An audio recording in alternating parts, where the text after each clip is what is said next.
Hello, everybody. My name is Lewis Lee, and this is Plan and Traffic. We do this every Thursday night at 9 o'clock Eastern. We talk about cars, boats, trucks, and today we are talking about electric cars. Got my man. What's up, Ray? God, yep, Ray. Yes. Hey, Lewis. Got Joshua. What's up, Josh? Yes. How we doing, everybody? Lewis, Ray, how we doing? Thank you guys for having me on. Pleasure to see you tonight. Pleasure to be on with you. And we're happy to have you back on because you came on probably, 2 years ago? About 5 now. It has 5? been. Yes. Really? Yes, sir. Wow. Okay, so You're right about that. Oh, sorry. Do I have to look back in the book? Let's see. Yeah, I gotta do some digging here. So time's 'Cause we- flying. You know what? COVID really threw everything out of whack for me, at least. So yeah, That's probably what's- has been 5 years.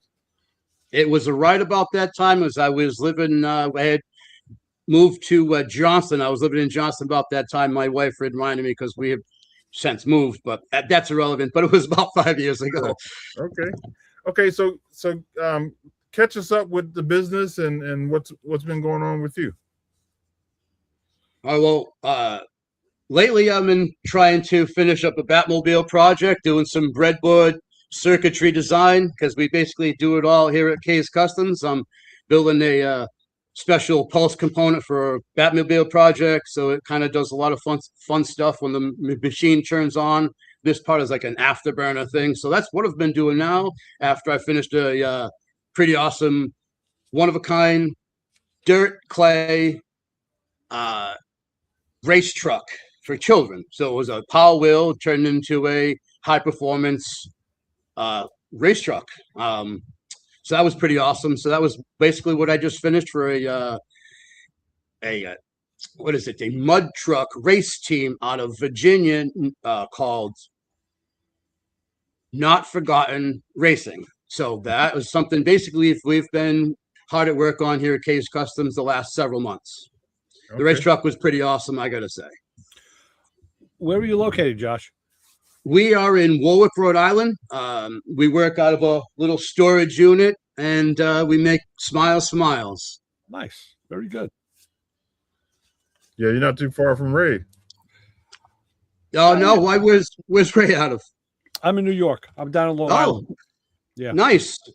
We have some friends of ours that out of New York. They make a electric motor controller, Peanuts motor controllers. Well, Peanuts Workshop. It's a specialized motor controller that you can put in these Power Wheels. He's pretty awesome. Rob, he's a good guy over there. So he's right next to you up there. Where is he located? Oh my goodness, I knew you. Yeah. I think it's mid-state. I don't want to misquote, but I think he's up there in the snowy area. All right, he's in the heartland. Yeah, we get snow here too, but they get more, I'm sure. Yeah. Okay. So yeah. So I'm sorry. Tell the community what you actually do. Like explain like the cars that you pick up and how you go through your process. I got it. March 25th, 2021. Yeah. Wow. That's Look at that. last. Ray's our built-in computer. It's right here. Yeah, with pen and paper. I'm the analog version.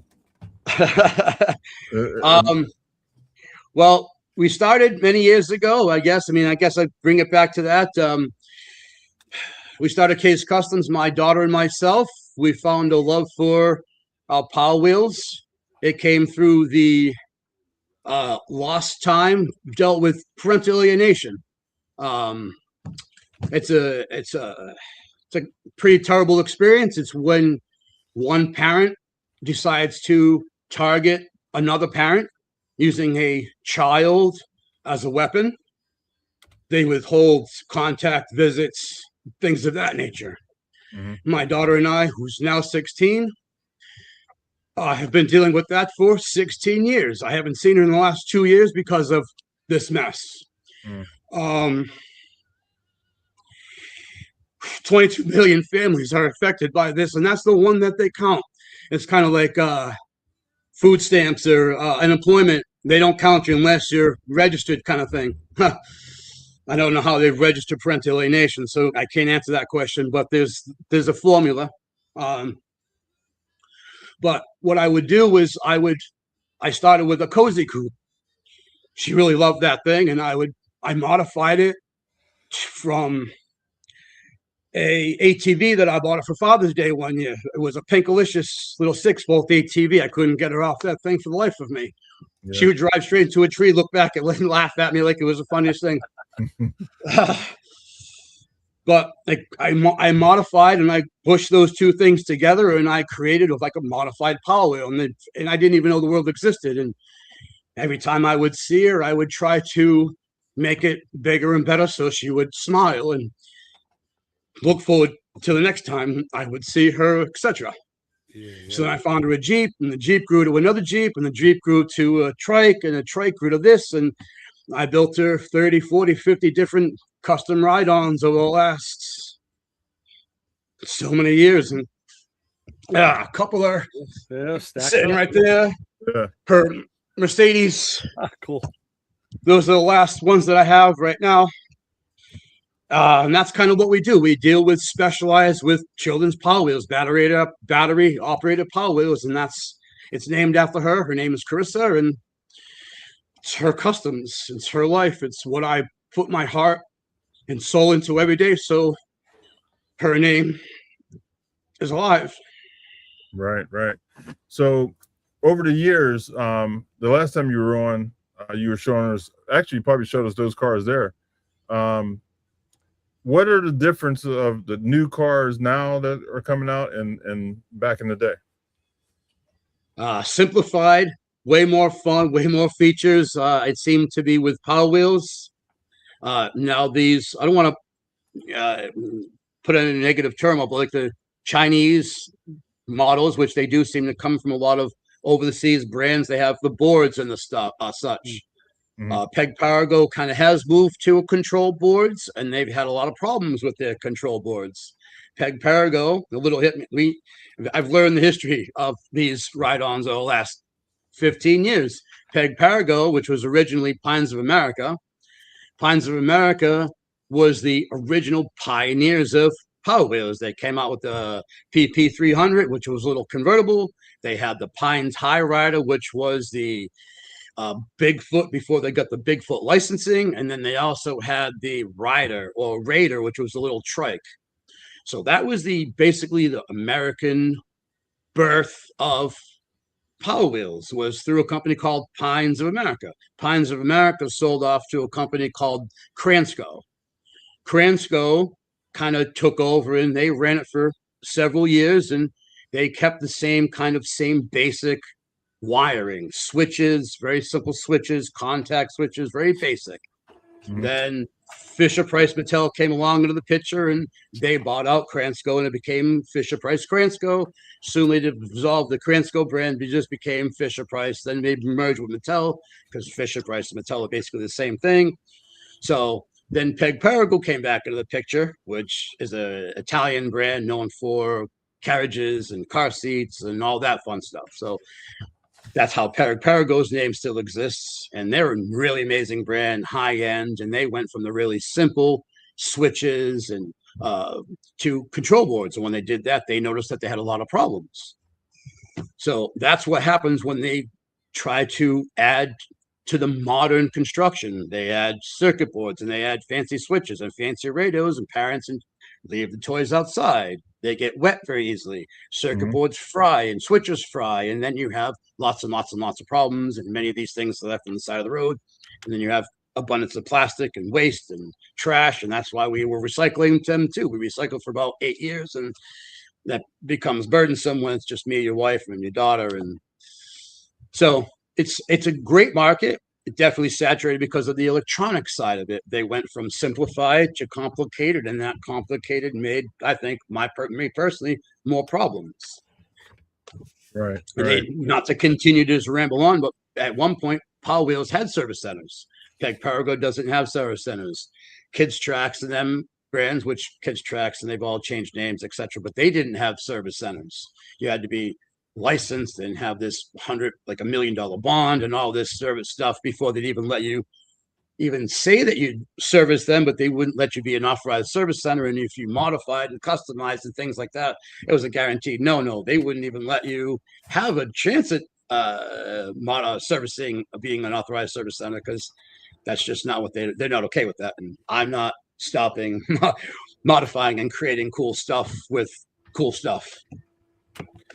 So let me ask you something, Josh. Because I dabble with electronics, and I've had plenty of Asian electronics in my hands that usually end up going in the garbage pail. And I know all about seeing chips with no part numbers on them, and resistors and diodes you can't read, so you have no idea what and like yada yada yada. So I would imagine, correct me if I'm wrong, you're redesigning this stuff, so you're using motor speed control technology, correct? I use other people's to avoid some of that. But yes, motor speed controllers are what we're talking about here. Correct. All right. So are you yes. like MOSFET technology? Or are you doing it with, or is it transistor technology? Like, just trying to get an idea where on the chain you guys are working on. These definitely have MOSFETs and resistors and all that fancy stuff. My wife can. There should be one over here you can take apart. That's easier. Yeah. But I personally don't design them. That's what Rob does. He has a great board, and I just use his stuff. But these brands use these relays and such that I'm going to show you. And this actually is one that got destroyed in the rain. So it's a perfect example. I'm not sure how much of that you can see, but if you can see the green rusty corrosion. Oh, yeah. Oh, yeah. Okay. And this is obviously what the inside of one of these boards looks like. PCB. Right. You got the caps, you got your relays, you have your surface mount transistors and such. Correct. You have all that. Mm-hmm. And they, as you know, they do not like water. No. I don't go down to rebuilding these because nobody would pay me to do that. Honestly, and plus surface mount, you need special soldering equipment to do surface mount. You can't just do that, with a Weller gun, Correct. And what I'm doing here is a specialized board that I'll take and I'm doing for a friend for his Batmobile. And so this is something that I'm more capable of, and I'm using obviously assistance because I'm not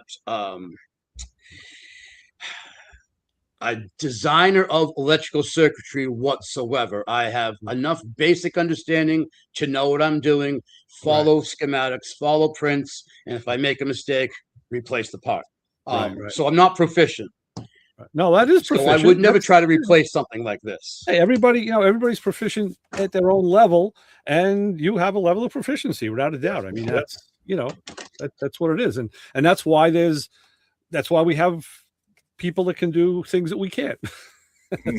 That's cool. That's true, and that's where I know when you design the board yourself, you have much tighter control over parameters.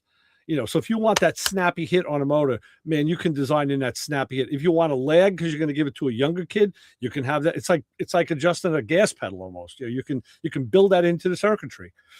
So I think you would like to talk to Rob, and I don't know if Lee got my message, but I know a couple of people that may be interested in coming on that are in the industry that do some awesome stuff. And Rob, who owns and runs the Peanut Workshop, and he invented, I believe, I'd like to call it invent and design. I mean, I want to speak for him, but it's a motor controller, and this thing is pretty wild. And it has the ability for it to be a turtle, and it has one for you to have that race quality response. And it's probably one trim pot that you could turn the screw on and make that adjustment from wild to mild.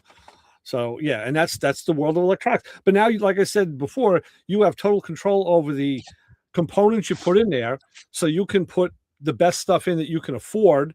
Because obviously you don't want to overbuild it and make it so expensive that nobody could buy the damn thing. You want to have fun with it, but you have that control, and that's the beauty of being the designer. So that's good stuff. Well, I guess that goes into that race truck, because I did try to find the best parts, the best everything for this team, so that they have the best results. In the first time out, it actually won. Now, I don't know much about the other units that were there, because it was an ultimate category, so it could be mild to wild, like you said. Then there was another category that was straight out of the box. So the one that the drag truck that you see at the top of the header with was in the ultimate race. It was a 24-volt machine designed. It had two S6 lithium polymer batteries at 960 amp hour per battery, and it was wired in series. So it wasn't 48 volts; it was still 24. Just you got all that amperage. Double, dude. I'm looking at the motors, and I can sense the power. Yeah. But that's the thing. When you put them in parallel, you double the amperage, and the voltage stays the same. And yeah. And then the rest of the truck was built with basically race Power Wheels race components. So what you see in the back there is built with dual motor plates from a gentleman called Alex Tedder. He has Tedder built parts. Those are some of his custom dual motor plates. So it's running two on the right and two on the left. Obviously, they are 24-volt 70 RS75 Bainbot motors with 21 teeth motors. So that's a lot of torque, and it's what's awesome about these. It's first gear delete, so all that torque and everything goes to just 1, 2, 3 gears instead of the 4 gears. So it's a lot more force, a lot more mass. So I created this dual rear, or the dually design. I took 2 sets of EVA tires and I bolted them together, bolted them to the Kid Tracks dual gearbox design that you see there, and wired it up with 10 gauge all the way. And then it's connected to a 200 amp coil, EVA coil, and a 150 amp breaker, and 10 gauge wire. It's super. It's 250 amps all the way through, so it can be upgraded to about almost any level you want to go, and it can be even have triple motor plates when he comes out with that. So this is fully upgradable. I love the fact that the car has mirrors on it, side view mirrors. I tried to keep it as original as it came out of the box. So I took this out of the box and then I built it from the box this way. I took 2 trucks to build it, a blue one and a black one, and then a frame that I built from a Dodge frame. I took that frame and I cut it all up and I made it what I wanted. So I dropped the truck about 1.75 inches. I lengthened the back about 6 inches. I shortened the rear end about 4 inches, stuck the dualies on, mashed the gearboxes with the tires on, and I reverse engineered brakes from a mountain bike. So I took a brake caliper that normally squeezes the tire and I turned it around so the brake pads actually squeezed out and applied pressure to the tires. And that's what that giant red pedal there. It's a Coleman cart brake pedal that I reverse engineered so it pushed opposite way so I could actually push the brake pedals out. Like this is completely built like amazing, like crazy. No, and let me tell you, kudos, because I was just having lunch with a friend today. We were talking about this. He told me how he worked on like big steam turbine generator plants for our electrical company. So he worked on big, 600-800 volt equipment, but he had a very high degree of technology and he works very, very neat. So he told me how I ruined him because we go to car shows and cruise nights, and I'm always picking out not the nicest car. I'm always picking out like how many things can a guy hang off a battery in the worst way. And we send each other pictures of this crap, and I'm looking at your build quality, and the wiring is spot on, meticulously clean. Kudos. The build is super sanitary. You got my vote 100%. It's gorgeous. Thank you. That really means a lot to me. I honestly appreciate you. Absolutely. I mean, I wouldn't say it. Believe me, I wouldn't say it if I didn't mean it. And Louis, I think maybe you got to get some motor speed control to open up the panels on Peaches, maybe like the boxes. And Macro Man Brian, I think, should probably get a couple, motor controlled things on his truck too, maybe to hand out drinks. I would like to do my windshield. I want my windshield to go up and down. Well, I don't know about them controlling that, but they do control all DC products, I would imagine. Again, you'd have to ask him. I know they're designed for children's ride-ons, and I put them in a Dodge Defender that I built and I had recently sold. And outside of my lack of experience with the type of BMS system that is in these LiFo type batteries, so it's a lithium phosphate battery that has like this battery maintenance system and crazy stuff in it. I'm kind of an advanced, little bit more advanced technology for myself. Is this new battery? Some of these newer, not that they're really new, but battery capacities. So you got LiPo, lithium phosphate, lithium ion, etc. This lithium phosphate or LiFo 4 battery, they come with a built-in BMS, which is a battery maintenance system. And apparently it only puts out so many amps before the battery says, I'm just going to quit out. It's almost like a trip switch. And when I was trying to get this thing running, the particular battery that I had in it, because the control that was Rob's control, he's like, you need more BMS. I'm like, the heck are you talking about BMS?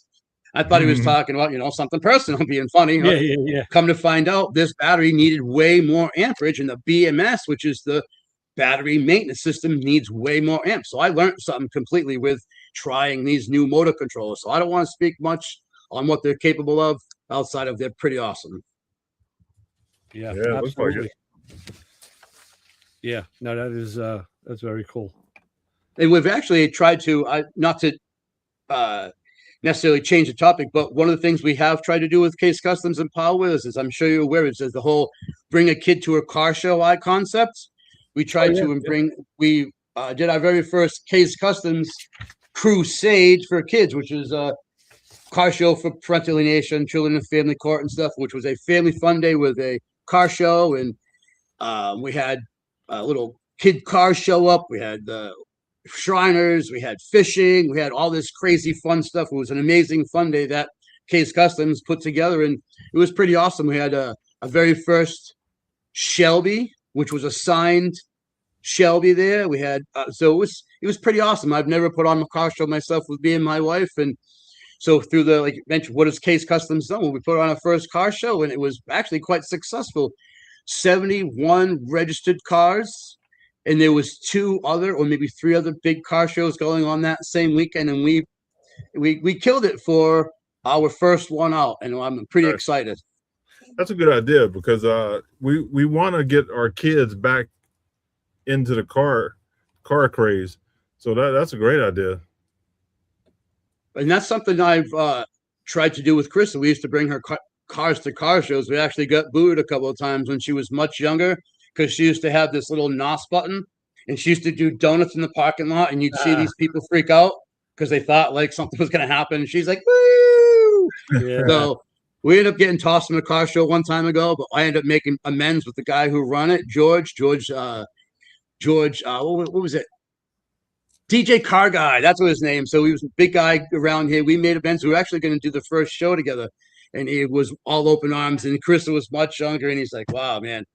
That was pretty fun watching you do that. But my, what are they? His, not guests, but the people that attended his shows were like having heart attacks. They thought they were going to get chip paint. So he kind of went on to why he had to like put the kibosh on us coming initially. Yeah. That makes sense. So bring kids to car show, but make sure they park them. Yeah. So what would be great is have a car show for the kids and the adults all in one, where they can bring their cars and line them up and clean them just like the grown-ups. That'd be and great. That's what we did. We encouraged the kids' cars. We encouraged kids to bring theirs, parents to bring theirs. We had a designated area for children.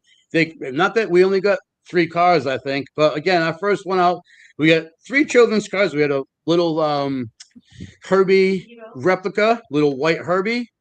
The V-Dub. We had an orange Mustang that was pretty nice, and oh my goodness, there was another little ride-on came. There was only 3, and I don't know why I can't remember the third one. Sorry, but that was pretty cool. We had face painting and stuff, but yes, the idea was for children, adults. We had fishing and all the other kinds of like activities. Nerf guns, safe, obviously.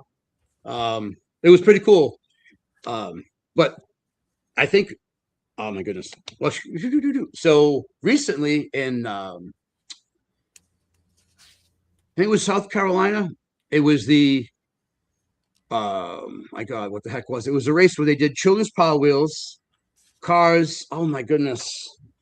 I'm gonna screw this up now. What the heck was it? Do you remember, Rachel? All right. Well, if it comes to me, I'll remember. But they have been incorporating a lot of awesome children's related events with the car culture, and I think it's awesome to see it grow. And for the moment, oh my God. So, and here's why I'm skipping it. And I thought you might know. So, the farm truck, that awesome truck that he was there. Oh my goodness. Oh. A&Z and Farm Truck was there. They had their own sports event with the drag racing and the drifting, I believe. And then they had their own children's racing. And it was actually widely spoken about. So I'm not sure if you're familiar with it, but I know he was there and he had a replica of his little farm truck. Oh, so really? That's why I'm trying to bring it around to that thought. They're actually really trying to bring the car culture into the kids culture. And I thought that farm truck build was a pretty awesome segue, if you will. And I'm sorry, the races is really skipping me, but having that gentleman there with his truck and that awesome mini truck was pretty cool to see. And I'm sorry I've really not executed that well. So I've seen some videos of kids racing these cars. Is that becoming a very big thing now? That's what was going on at that race, and that's what I'm trying to remember. Because Alex Tedder, who does these Power Wheels racing, he's the one that we got those parts from. He's really certain. I think he'd be a great segment for your show. He's really made this sport awesome. He has these cars doing second lap times. It's amazing. Parachutes. It's amazing the stuff that these innovators and parents and stuff, because he's not the only one. A lot of parents, they bring all kinds of cool cars. Fast Life Fest. Thank you, Rachel. Awesome. You're the best. I love my wife. So it was no prep drag racing, kids power wheel racing, and a car show. It was Farm Truck A&Z, Tedder Built, Fast Kids Club, and another. They all sponsored it, plus Eat Sleep Race. I'm unfortunately not seeing the date, but it was only recently. It was around the same time I brought the race truck down to deliver it for their race, because it was the same weekend. May 15th and 16th weekend. Yeah, awesome. So that weekend I delivered the race truck. They were having their big event too. And what they're doing is phenomenal. And I think it'd be something for you guys to check out. Yeah, we sure will look at it. Okay, so let's get into the speed. What kind of speed are these hopped up cars getting?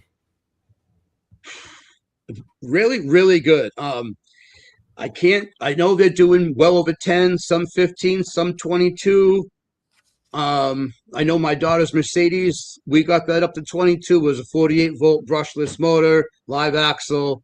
And some of these cars, I mean, that's a big, heavy car. Some of these cars are much smaller. They have, like I again said, they have Power Wheels triple motors, dual motors, way more heavier coils than the one I used. I think mine was a 200 amp. I think they even put more amps through those.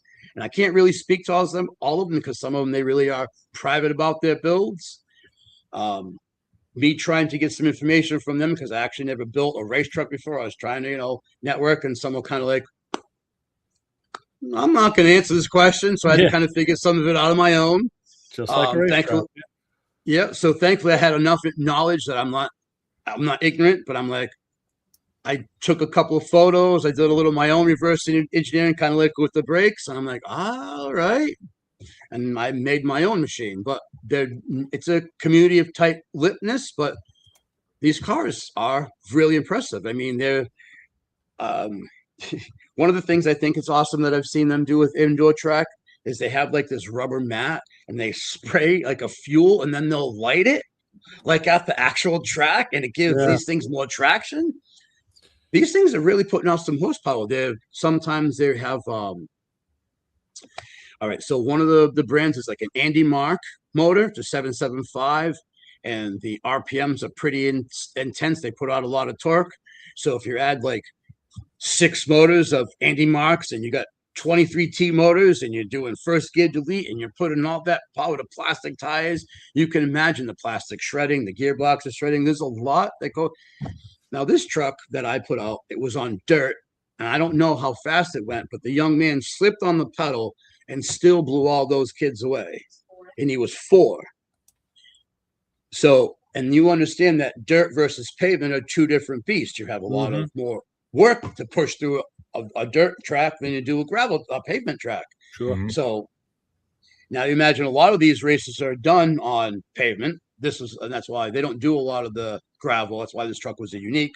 So I can't speak to a lot of the pavement, but what I'm seeing is a lot of amazing speeds, seconds. Like, man, I think Tedder said his son was doing maybe even 12 seconds, but in a 60 to 75 foot distance, I believe. So That's cooking. That's cooking, correct. Yeah, I've seen some videos, man, and these little kids were getting it. I'm like, wow. Wheelies up. That's why they have wheelie bars, helmets. Yeah. Emergency cutoff, some with remotes. That big knob was an emergency cutoff in case something happened. All I have to do is slap that knob right in there in the center, and everything would shut the car right down. Yeah, you don't think about it, but those cars can get away if you don't have a shut off. Yeah. Absolutely, because one of the things that some people don't take into account, and I did this when I first started off, my daughter, I built her a trike. I was ignorant to the thing. The pedal welded, and it stayed open. By the grace of God, for some reason, this pedal unseized. And I was able to grab control of the vehicle. And if it didn't, the car went upstairs on our up the front stairs, back down, and it was going to head toward the street, and it just stopped. Wow. I learned. So you don't put a lot of current through these switches because of the rating. And that's people make these mistakes. And they're sometimes easy mistakes, but very costly. Right. Oh, yeah. And especially with your kid on it. You betcha, sir. Yeah. You betcha. So, are there companies that sell like aftermarket parts for them, like wheels and stuff like that, different body panels? There is 3D printing is a heck of a way. The market is changing for 3D printed tires, parts, body panels, sometimes complete hood clips, wings, splitters. Oh my God, all those spoilers, splitters, just wild stuff that they print. They do print tires, they print wheels. Yes, the engines. Nice. And some of the custom parts. Again, I would revert back to Rob with his motor controller, or even Alex Tedder with the motor plates. There's a gentleman, I don't know how much work he's still doing. He created a brake kit that's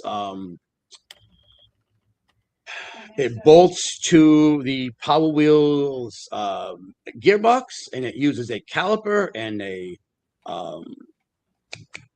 rotor from a bicycle, and he 3D printed the hub to go around the rotor, and he made the caliper so it would basically brake on it like a go-kart or motorcycle or anything else that has disc brakes. These are very unique engineering being done. Right. You know, I was thinking when you're talking about the car getting away from your daughter, what about designing like a simple switch on the gas pedal? So when the pedal's released, it just shuts it down. Like, you know, like when you're on a jet ski or a bike and you have that, you have the dead man switch. And this way. As a matter of fact, I actually designed. He's ahead of me, Louis. He's ahead. Yeah, he's working. I can't believe you brought that up. So after that, we came up with a Power Wheels obstacle course. We used to take kids out. So I came up with a remote cutoff, and it would plug into the battery. It would plug into the machine, and I would turn it on, and all of us would have our own switches, and we could disable all the cars on the track at the same time. So these things I've created So I do know exactly where you're going with something. So these would be a huge improvement, possibly in the race world. So I do know about that remote shut off. I do see some people use like a DC component, 12 volt, and they'll have a remote shut off. So it just shuts the battery off of the whole machine. Because when you're running 24 volts and more, you don't find a lot of 12 volt regulated emergency shut offs. Because I was looking into one for the truck just in case it did get away. Yeah. And being the amperage, I wasn't finding one. So I went with the big smash button. When you said you had your own control that you could trip, so that's an RF signal that you're using? Yes, correct. Yep, little basic low interference, low frequency emitter, RF, like your car alarm. Yeah. Yep. I mean, the way I like to do it with electrical stuff is I always like to interrupt the ground side, not the positive side, because you won't get a spark. You know, even with my kill switches, I always hook them up to the ground pin of a relay that's powering the ignition. So, you know, when it's open, no ground, no start, no crank. So, and I learned that later on in life. Used going ground. Yes, I did that with the truck. I ran the control switch for the so to keep it safe, I only used the foot switch as a contact, and I ran everything through a relay. So to keep the voltage from messing with the foot switch, I ran it through through the negative side and used a automatic or a thermal fuse. So I learned that for the truck. Right. Thank you. That's a great tool tip. I mean, yeah. No, well, you're onto it already, so it wasn't really a tip that helped you, but, no, just well, I only did the truck a few weeks ago, so it's pretty fresh, and still good stuff. Yeah. No, that's cool. Very good. No, you're on some really cool stuff. I'm really liking it. It's neat. I wish my kids were smaller. I could put them back, but now I got a grandson. He's a little too small yet, but you know, one of these days you can put in requests early. Yeah, get it ready for the baby scooter. Start off with a cozy coupe. Yep. So my grandson, he turns 4 in July. Awesome. So and then my granddaughter, she just turned 1. So I think it's about time for her to get a vehicle. Yeah.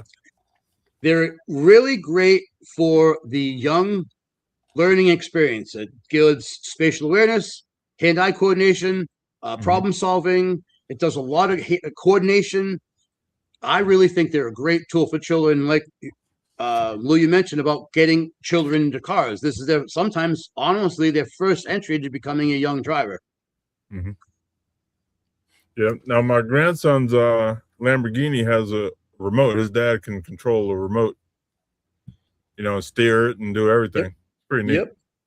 Absolutely. And sometimes they even have that if they're driving themselves and they're getting too little out of control. They have that emergency button on the remote for that parents feature, a little park or a little P button often.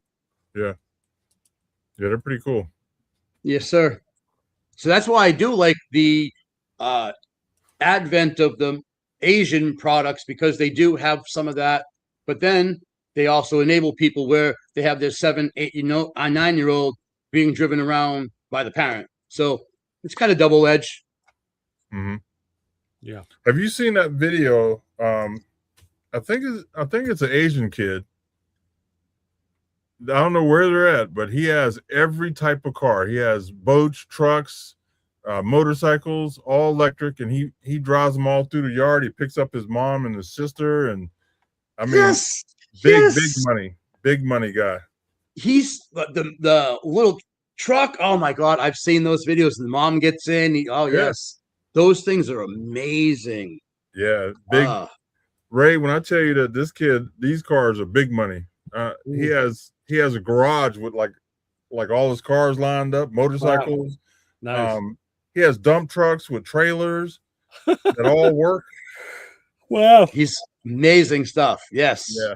I don't know where he's at. Maybe I don't know if they're in, a different country or something, but man, they got some money, whoever it is, because the house, just seeing the house is it's crazy. Because they always come out the front steps usually. You drive around the side. Yeah. Yep. Those videos are pretty awesome to watch. I haven't seen them in a while, but I used to watch them all the time. on YouTube. Well, Yeah. unfortunately, the children grow out of them, so I'm not sure how long he'll be able to that's drive true. those. Yeah, that's true. I didn't think Excuse of me. that. He outgrown it. He's probably driving big boy stuff now. Yeah, that's what. Yep, Chris is 16 now. She's not driving much of these. I would have loved to have somebody to have test drive this truck, because that truck I didn't get to test drive it at all. It was like turnkey. I bring it down, no testing, no zero. I pushed the pedal. I saw it go. That was the amount of the testing I was able to do to that thing. Yeah. That's pretty cool. Well, let's bring the fellas in. We're at 9:40. Yeah. Okay. 9:44. We'll bring the fellas in and see what they're talking about. What's up, Brian? Hey guys, how y'all doing? Nice to meet you, Josh. Nice to meet you as well. Ready to motorize the tool truck, Brian? Well, on some days, yes.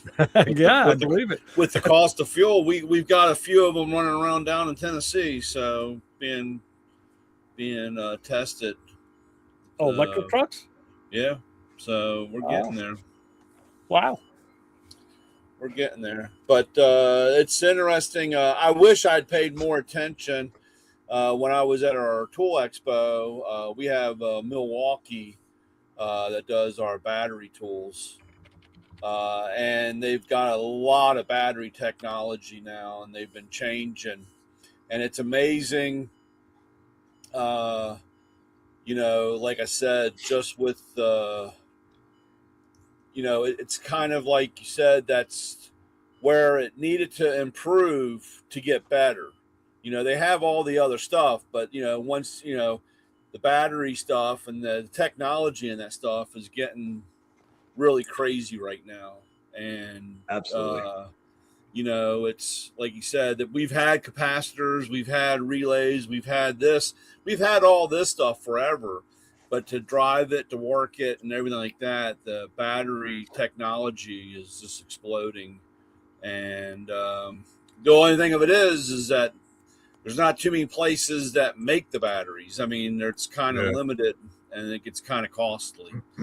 That's, I got guys that say, well, why did the price go up? And I said, well, this battery does this, this, and that. And to the average person, they don't understand. They just want it to work. So that's the thing. And then, of course, it always, the kicker of that is when they go back and, like with Milwaukee, you could have a Milwaukee that's 10 years old, and that battery will fit a new battery. They did not change. A lot of these companies will change every couple of years, and then you got to buy all new stuff. And that's one thing about the Milwaukee I like, is that battery will fit an older tool. And I like when they come across an older battery and say, hey, man, this battery doesn't last. I said, well, that's what you're paying for. This is the technology and where it's going. So I also had a couple guys that they had bought some mini bikes from Walmart, I think. They were just a couple $100, nothing really super fancy. But like you said, they buy the battery holder for a Milwaukee battery, and they put their processor, and they can run lights, and they have all kinds of stuff. It's really fairly interesting. Yeah, it's a great use of what's currently available. I watched the guy jump his pickup truck with Milwaukee battery. Really? I mean, and he did it more than once. He couldn't believe it worked, and then he went somewhere to eat, and then he cut it off, and it jumped it again. I've jump started I've been doing that for quite a while with my riding lawnmower. I jump started the battery, and actually it was funny. I watched a TikTok thing today. A guy was talking about I was so tired of buying lights or losing lights, and he took a M12 and a headlight bulb, stuck it in there, and it lit up. And he's like, man, I've been buying all these batteries. I mean, buying, lights, and all I had one the whole time. So, that stuff is okay. But when you don't have any kind of safety for overheating or detection or whatever, I mean, it can get kind of sketchy real quick. So, I mean, you got to take it for what it is. You got to. So, I got a good story for you today. I'm in my shop, right? And I'm working on this leather purse. and I just happened to peek over at the window, and I see a puff of smoke go by. Ooh. I'm like, well, nobody in the house smokes. So I opened the door, and I had my battery charger hooked up to my truck. But I had it unplugged because I knew it was going to rain. But I didn't unplug the battery terminals. Water got into the cable and caught on fire. Wow. And so my truck's on fire. I'm looking out the door, and I see the cable was on fire. So I went and snatched it out. Luckily, I was home. Yeah. Well, I didn't think isn't that the truck you just said you wanted to get rid of a couple weeks ago? Yeah. Let it burn, baby. What are you doing? Fuck it. Problem solved. You know? Yeah, your first reaction was to put it out. Then he said, "Oh man, what a dummy! I could have just let it burn." Yeah. You know, my wife Louis, said, she goes, when did it happen? Did you say it was yesterday? no, today. Okay, so yesterday, this Impala that I'm working on, it's been in a garage for like 10 years. The battery was dated 2018, but it's a really nice diehard gold 775 cranking amp battery. Beautiful battery. Cost the guy a lot of money. And it was stone cold dead. So I bring it home. I put it on trickle charge for like a day, 2 days. Then I bring it up to the low level, and I'm charging and I'm watching. I got the thing up to like, almost 13 volts. So I'm just leaving it on the low setting for hours.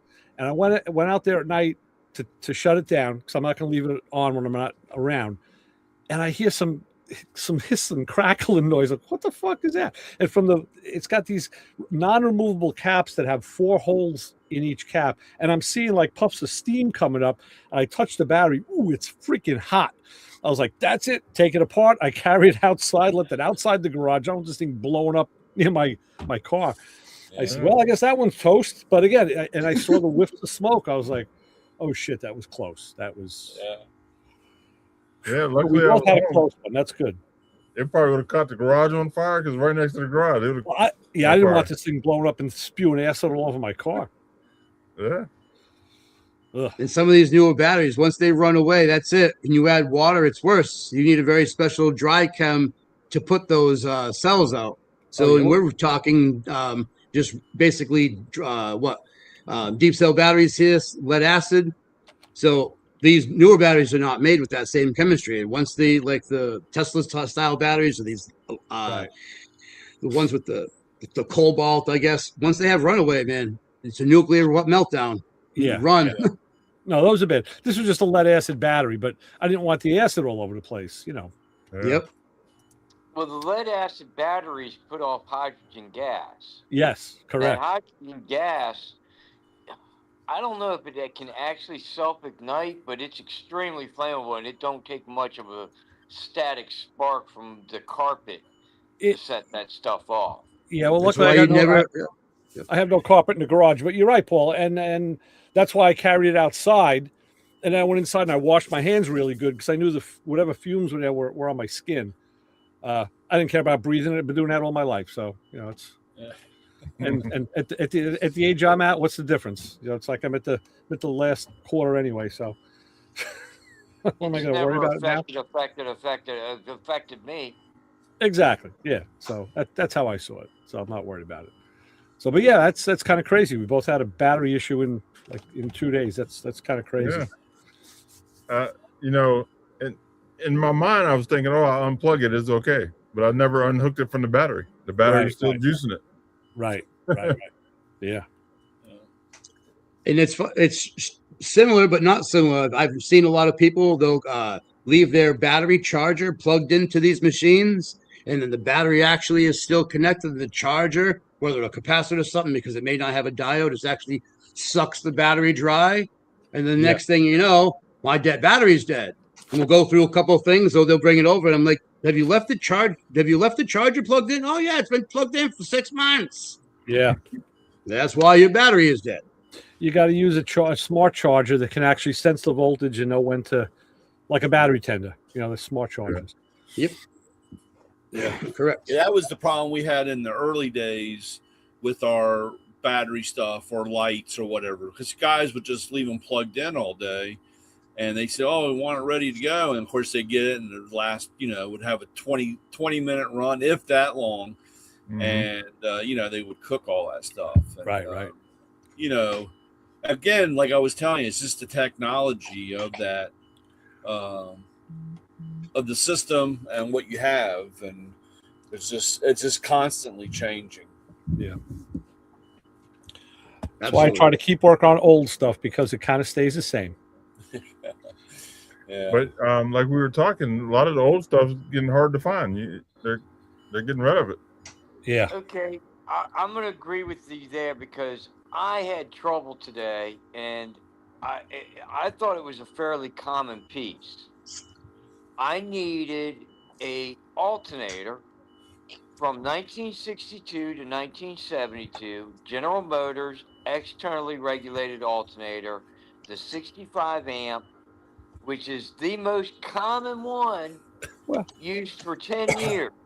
yeah, I was going to say, it used to be now the 12 SI is the most common. That's the internal regulator. But I got a couple Yeah, of those out in the shed, Paul. I think it's called a DM, a 10 DM Was it case. The uh, SIs S, are the S, internals. SI means systems integrated, means the regulator was inside. Yes, I want the predecessor to that. I Correct. need the DM. Yeah. And you couldn't find one? Nope. Finally, I'm at O'Reilly's. Oh, we're going to talk about the test equipment at O'Reilly's. Um, This should be good. yes. So I'm at O'Reilly's, and it can't even come up in their catalog. I'm like telling them, and then I find it on my smartphone and give the guy at O'Reilly's the number, and he pulls it up, and then it goes to, oh, it's a special order. I'm like, fine. How much with the shipping? Well, it's about $15 more with the shipping. Great. If I get two of them, is it the same shipping, or do I have to pay twice the shipping? No, it'd be twice the shipping. I said, great. Get me one coming. Before I left the store, they had contacted him back and said, nope, we're not going to be able to process this order. None available in the country. Wow. I'm like, okay. Well, yeah, there are some available, but not through O'Reilly's or any of the AC Delco stores that O'Reilly's deals with. Mm-hmm. So I've been in the market now for some time for a starter alternator generator bench piece of equipment. Brian, I For think we've testing. discussed this. I had a guy wanted to give me one, and I had nowhere to put it, so it went to the dump. Yeah, thanks. I couldn't take it. Mm-hmm. I know. I believe me, I wanted to because I had been a rebuilder for many years. I worked in a rebuilding shop, and that was the go-to. I'd like to get a growler too for checking armatures, but yeah, I really want to find a vintage analog machine. well, they were So all analog. Yeah. I'm talking with the guy at O'Reilly's, and he goes, well, yes, I do have one of those machines. We can test your alternator here. I said, great. I'll be up there shortly with it. So I bring up the alternator and the regulator because I wanted to test them as a unit, thinking that their machine is something similar to what I'm used to, where you can test the regulator with the alternator and it has all its pigtails and miscellaneous ways of doing it. We spent almost a half an hour before he could come up with a proper O'Reilly's part number to put into his alternator test machine. He has to go through this procedure where he keeps pressing OK button, next step, next step, next step. Plug lead number ABC into slot CDG, and then close the lid and press start. And then it gives a readout of fail. I said, okay, can you give me a printout? Huh? No, I can't give you a printout. I can just tell you it fails. I said, do you mind if I take a picture of that? Yeah. So he gives me the picture. We go all through this that no, he can't get me any. So I go back to the shop. And I've already found some other ones. And I said, Jody, from these results, and this is why I want one of these machines. And he knows I wanted one. I've been looking for one. I just can't spend the money and justify it yet. Mm. I want a Right. brand new one. I want to find a used one. Oh yeah. So I said, do I have permission to pull this apart? Because I feel from these readings that We just have a bad commutator rings that are just corroded. That once it gets cleaned up, this thing will work. He goes, yeah, what do I got to lose? Go for it. And he had serious doubt. So about 90 minutes later, I got it back together, back on the car, and got my little meter out. And it's instantly showing more than what it was on the test equipment at O'Reilly's. But I still wasn't happy. And come to find out, under other situations, restoration and collision work, paint doesn't work as a ground. No, usually doesn't. I think we lost Vince, by the way. So it was getting slight contact, enough to make it work, but not enough to actually do its job. So once we cleaned away a little bit of paint and had the regulator grounded, things putting out now. I want one of these machines because I want to be able to bench test generators on the Jaguars. Yeah, I was going to say, you're talking about early alternators. I was going to say, you might actually have a better chance of finding an old generator. Actually, I can find a generator from my 8N tractor easier than I can find that General Motors alternator. Yeah, you probably have it under your bench over there somewhere. Well, yeah, that too. I think it's going to get worse. I mean, because they're really putting the screws to us. All right, so listen, those external regulator alternators were stopped they were stopped being put in cars around 73. Correct. The GM line was a little different. I forget if Pontiac was before Chevy, but it was at 73, 74. That was it. It's about when HEI started coming in.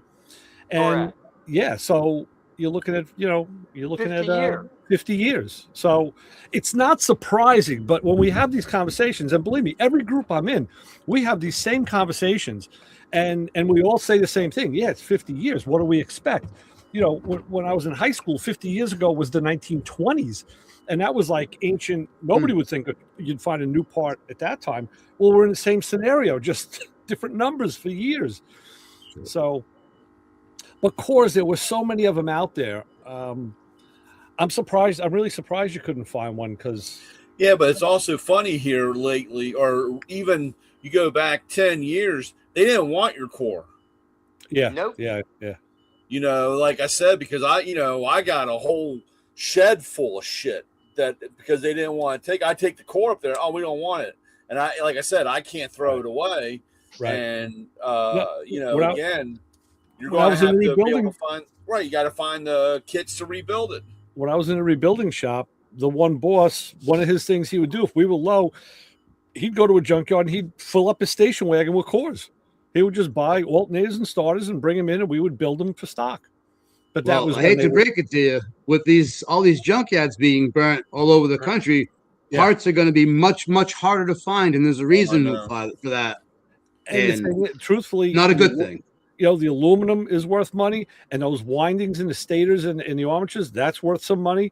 The copper, there was real heavy copper on the armature, the commutators and the slip rings, that's worth money. So as salvage, it's worth more as a salvage piece than it is as as something sitting on a shelf. So. Yeah, I got you. It's sad to see that happen in your own lifetime. You hear about it happening in other people's lifetimes, and you say, "Wow, that really sucks."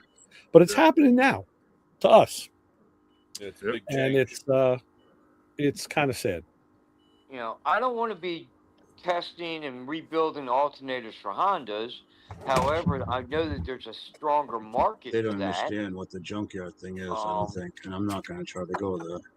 But I'd like to be able to have a handful of vintage stuff on the shelf for people that have vintage cars. Right. A couple of Ford alternators, a couple of Chrysler alternators, and one of these machines, and one of the distributor machines, and Kurt distributors, and do starters and generators and alternators. Well, I saved it as a paperweight, but here's a rotor out of a GM alternator. I just cut the bottom of the shaft off just to make it a cool paperweight. Yep. And this thing's got to weigh about, 6-7 pounds. 6 pounds? Yeah. And then and here's a starter. Here's your starter commutator without the shaft. You know what I do with these? I drive the shaft out, and I use those shafts as punches. I got the long one from the Oh, GMs, and I have the that's a good minute piece long of message. steel. I have the short one from the Ford starters. They were shorter and stubbier. I just used one yesterday at the shop. I use them as punches, and they're phenomenal. What are they Oh, made of? that's a nice What's hard metal? piece of Steel. nice hardened piece of steel. Yeah, And yes, yeah. Okay. So I even repurposed the junk stuff. I even used the junk as a tool. So No, because Brian, I have like pieces of copper bar, round bar that I use as a punch. So the same thing. Soft I don't punch, know. sure. I don't know where I got it from. I'm like, oh, okay. They just showed up, and I'm just. Yeah. That's what I was hey. wondering.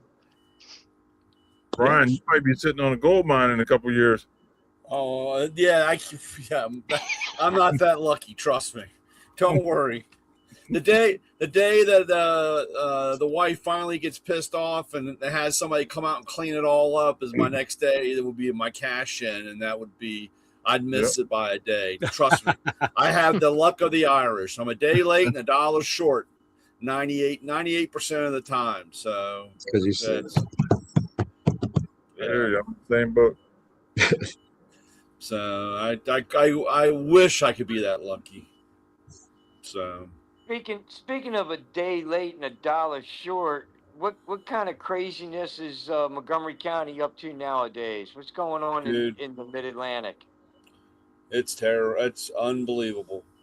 It's we don't have enough time. What I tell you is it is absolutely insane here. This I'm 30 miles. I'm 30 miles outside of DC. I'm in Maryland, and I'm right outside of DC area, and it is just a zoo here. It's a zoo. It's really sad for growing up here and seeing how shitty this place has become. It's unbelievable. But I so- noticed more and more changes every time I go back, and the last time when I left out of there, I was like, I'm so glad I'm leaving. yeah, it's crazy. I think that's happened all over the country because it's here in Ohio too. I mean, it's just things aren't like they used to. Well, what's really funny, and I'm going to use Montgomery County as the example because that's what I know growing up. That was my environment for over 30 years. Silver Spring, Wheaton, Kensington, out to Burtonsville. I mean, that was my environment. Downtown Silver Spring and Four Corners. Where Blair High School is now, those were woods where we raised hell and rode mini bikes and shit. So what I'm seeing, and Lewis, you've been here, is up in Sulphur Springs where the big solar company is. Things are really starting to move and develop and expand. And what Rockville was 45, 50 years ago is what I see today in Sulphur Springs.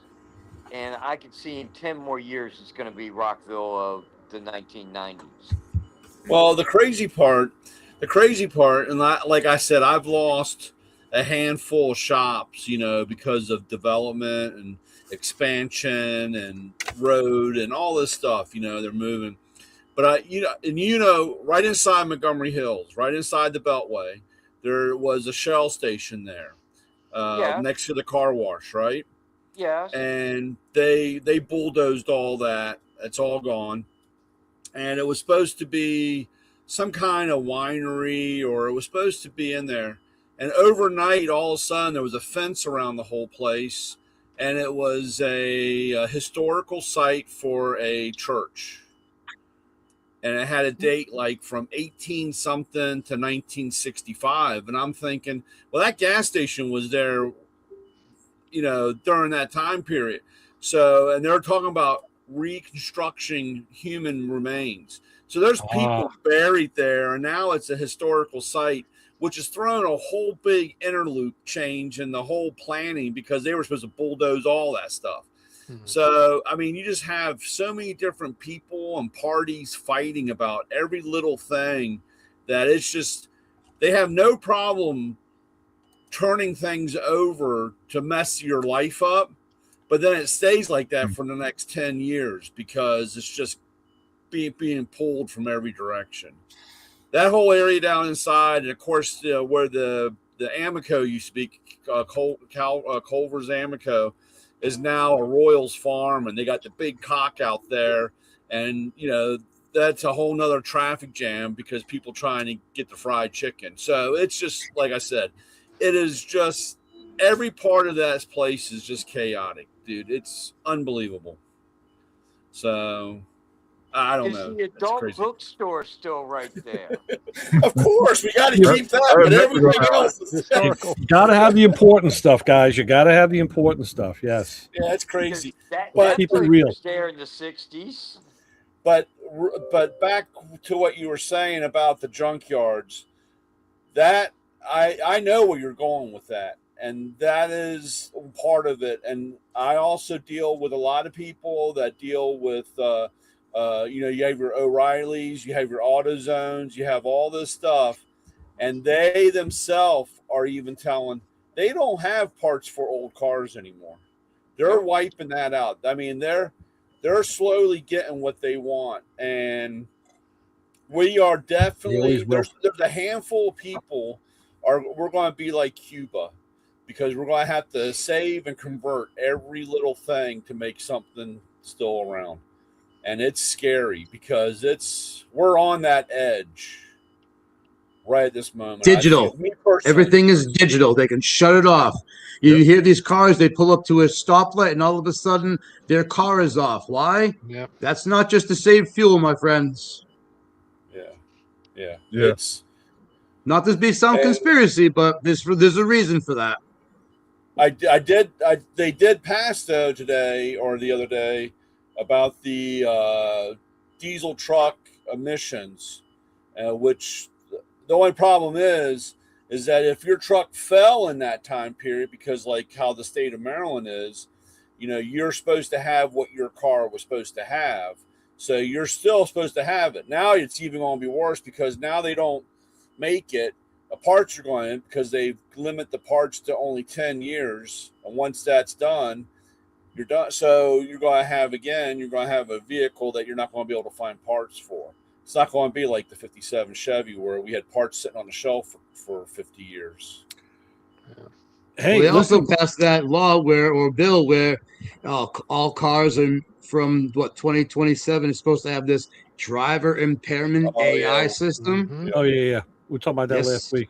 Last week we talked a lot about that, and it's scary because as I've sent out, and somebody sent me the meme, you know, a guy gets upset or gets excited. I mean, hell, and you get a little worked up, and the thing decides, oh, we're going to turn you off, you know, or you're like, geez, you know, you take.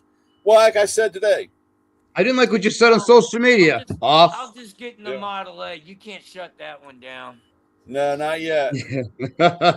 That's why they want to get rid of all the old times. Not, I mean, old timers, but the old vehicles. Cash for clunkers wasn't what we were all told it was supposed to be. It was help to eliminate what we have that we can fix with everyday parts, have a lot of this electronic, digital, new AI incorporated, controllable satellite systems. It's not good stuff. They're toting this new technology where even the police officers coming around, they can shut your car off. That's part of that. Your car shuts off supposedly to reserve gas. No, that's part of an electronic system that they're slowly ushering in. So off that car for whatever reason. If you want to get repoed and they're afraid you're going to take off, or shut the car off, and it makes it easier for them to ascertain these things. Yeah. It's not just for some global conspiracy; it's for multi-layer purposes. Got all them flock cameras tracking you all over. Yeah, very true. Oh, true. Yes. Thank you. Yeah. 6 to 12 images of every car that passes, and not just cars, bicycles, people, you name it, and it stores that data. Oh, The flock camera knows that that's me in the Model A when I go through Winsboro, Texas. correct. And it knows everywhere you go because it's connected to every other flock, not in just your county, but in Yes. your state and every other state that the law department wants to share that information with. Yes. It's for all good. Don't worry, guys. Of course it is. Oh, yes. We have 100%, to. sir. Don't You got to forget all stick for those the app. You Corvettes that were got. stolen the other night out of Illinois. We're still alive. We got to be good. We're being spotted. Next thing you know, they'll shut off our car because we said something we didn't like tonight. Oh yeah, I'm sure they're listening. Went to sleep in 2026, woke up in 1984. Yeah, I might go for that one. If I could go back a little bit, I wouldn't mind. Yeah, it's Next crazy. is Fahrenheit 451. Yeah. Right. Oh man. Crazy. That's So interesting. Keith, being an RC guy, this motor technology has to have your interest peaked. No?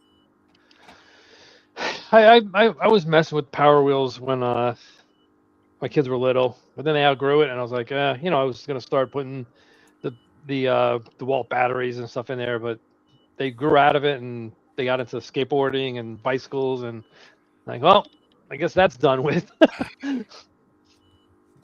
But yeah, I one time I had 3 of those Gravedigger Power Wheels. I still have the 3. Where's the 3? One of them's outside destroyed. Oh, I just had 2, and I have one hanging up in my shop.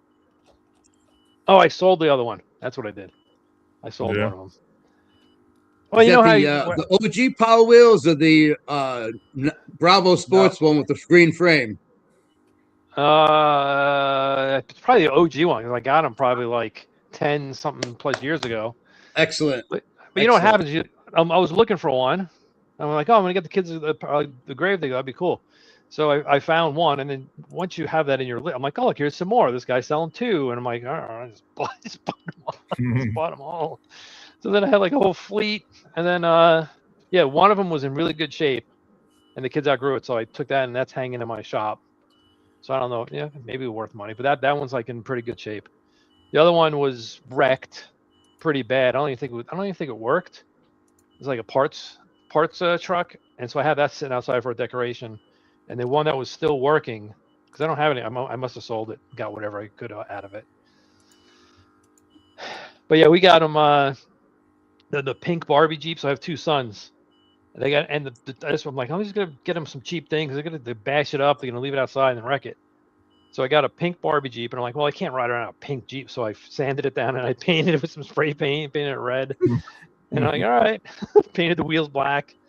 And they beat the heck out of it. And then I think the other kid had an Escalade. Just driving around. So I had, when they were little, I had all that stuff. Yeah, this is back in, I don't know, 2000.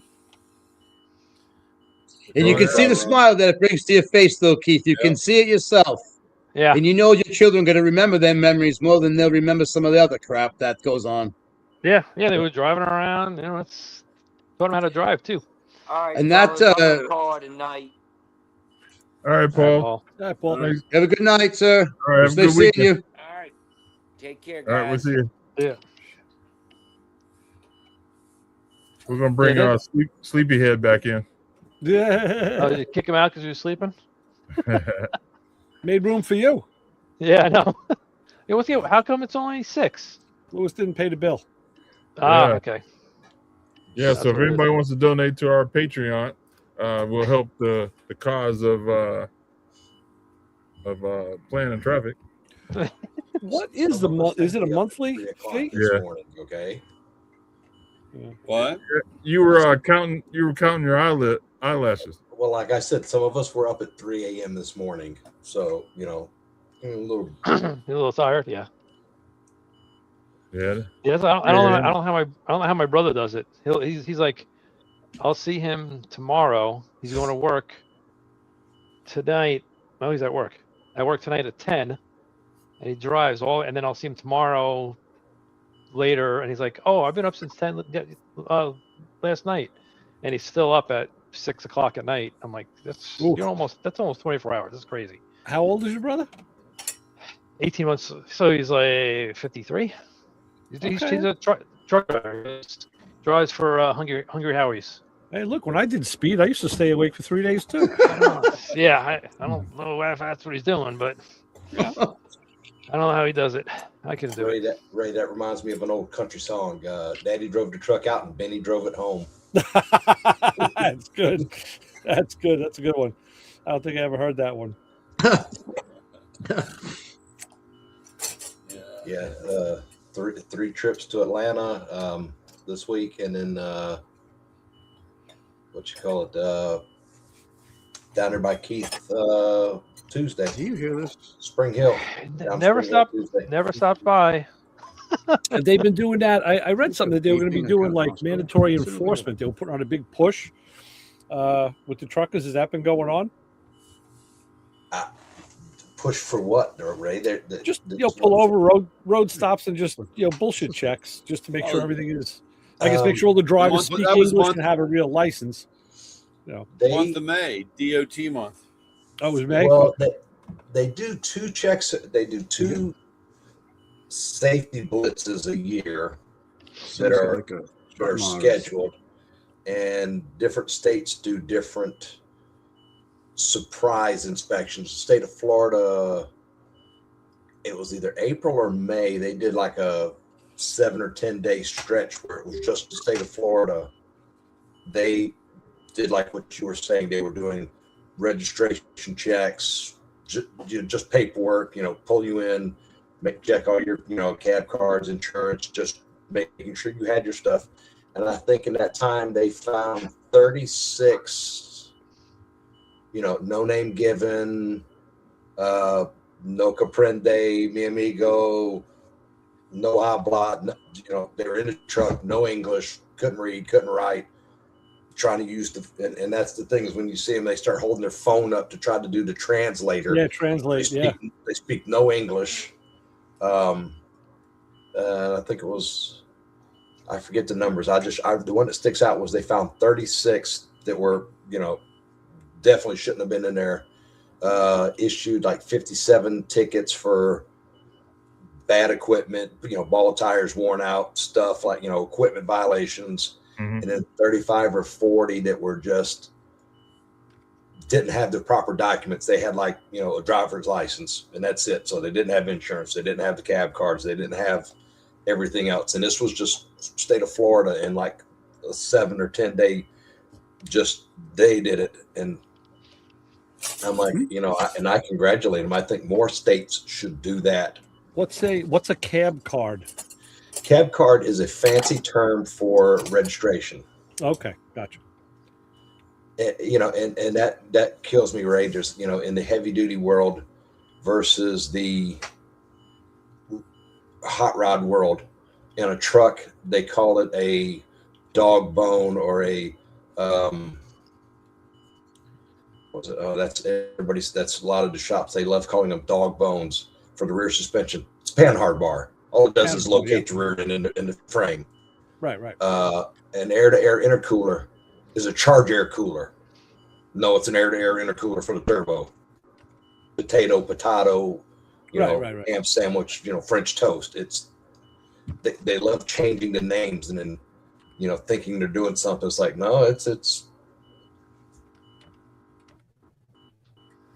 Yeah, I was channeling some of your 81 interstate rage, a couple of these trips back and forth to Atlanta. Man.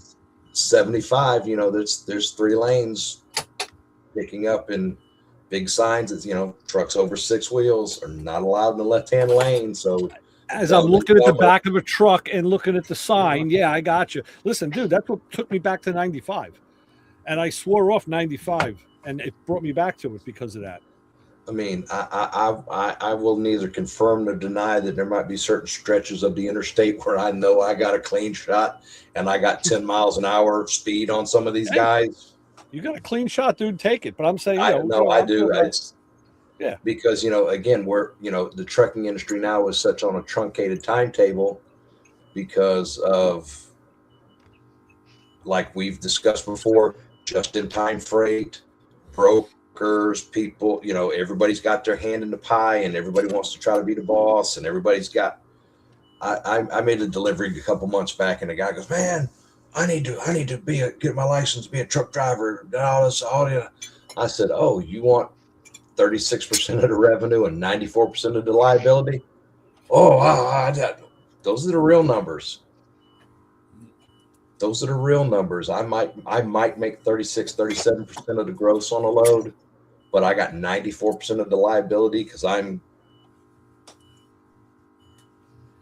it is what it is. Yeah. But no, I saw a thing the other day there where a guy was talking about they had one of the Class 7, I think they used to call them a T3700 or 370 Kenworth. It was all battery, and they were on the side of the road because they had to either burn out a capacitor or something or whatever in the drive units or whatever. But they're like, yeah, it's a brand new truck, it's battery powered, and it's dead. I just seen that, I think yesterday was they didn't have a cab or a bed on it. It was just it was like a cabin chassis. Yeah, I just seen that. Like a brand new truck, and they're like, yeah, it's dead. We're sitting on the side of the road. It's something to burn out, and here's this 14,000 pound paperweight sitting on the side of the road because you can't push it.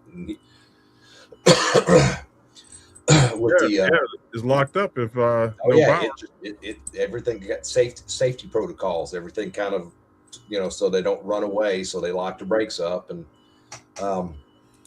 with the Hyundai plant here in town and them building, having smaller plants in the big plant, because one section is a battery where they do the battery and the battery technologies, and then a small stamping plant and then assemblies and stuff like that. They, I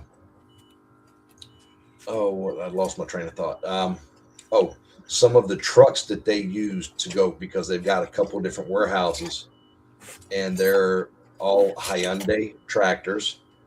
They're battery and hydrogen powered, and they're real easy to spot because they're cab overs, and as well as they're Hyundai trucks. And you don't see Class 8 Hyundai trucks very often if you're not in Europe or in a situation like that. But which goes back to different styles of trucks and all that. Kenworth, if you've seen them, Lewis, they make because European and Australia, New Zealand, and certain markets, they still specify, and a lot of guys still want to run the cab over tractors. Yeah, better turn radius and stuff. Kenworth makes they call it was it a K200, where they had the K100s here.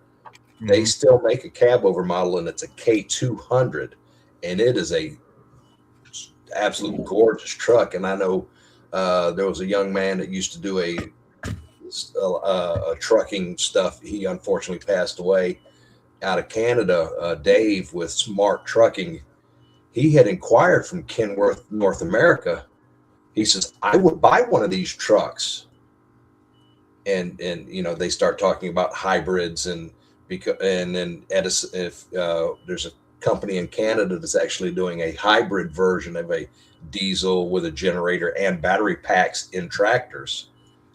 Edison Motors, they're again they're pushing the issue or pushing technology, trying to figure out how to the torque of the electric motors, and not can they control that, and the electronics to control the batteries, and not having them go nuclear and then cascade, like we were talking earlier, when you've got a cell that dies or burns up and they're wired. That thing it's why some of the salvage yards won't take electric vehicle. They won't take battery cars and stuff anymore, because if something happens, I've seen several videos. They've had a couple of them where they basically have like a pond or a tank, and they basically will pick it up with a front end loader, and they'll just dump it in there and go, oh, it's still burning. It's just in that tank. It's more controlled than just the battery just cell after cell after cell after cell, just just burning Blows up. up. And that's what some of the guys said. He goes, oh, it's still burning, and bubbling and fizzing and all that. He goes, it's just The thermal overload. it's just Boil better in the controlled. water. Yeah, better controlled, sitting in that tub of water. One place had taken a container and sealed it up like a 40-foot container and just dumped cars in there. cut the roof off. They basically had cut the roof off and something happened and they would just dunk it in that container and just dump it in there and let it sit there and burn itself out. How long does like a battery like that burn for? Brian, I don't know. The guy said that I think they go quite a while. he had seen one sit in there for 3 or 4 days, and he goes, it's just as enthusiastic 3 days later as when they realized the thing was on your Power Wagon stuff. What safety do you guys do for your batteries, or what do you storage wise or whatever? You have a lead vault, or are you just are you worried about that? Are you concerned? Josh, I'm sorry. I'm having a. No, I was just wondering about the batteries that you deal with. Are you concerned, or how do you store those for not accidentally catching on fire? Oh, all right. I didn't hear you. I'm sorry about that. I'm having a connection problem. Well, we actually try to stick with SLA batteries, and we do not give normally lithium ions or lithium polymers or lipos to anybody else. We try to use that as a standard. If we do give somebody a battery, it's a lithium phosphate, or the LiFos with the lithium phosphate that are way more safe to have that battery maintenance system. And that's been maybe a handful of cars in the last not even 10 years, the last 2 years, we've even gone that route. The lipos that I just but built with this truck, it actually came with a fireproof bag. We gave the information to the gentleman who's operating and running it that they're very volatile. We gave him the proper the charging, which does the cell maintenance. It does all that. Oh my goodness! So you can go to it in a self charge. You can put it into storage charge. You can.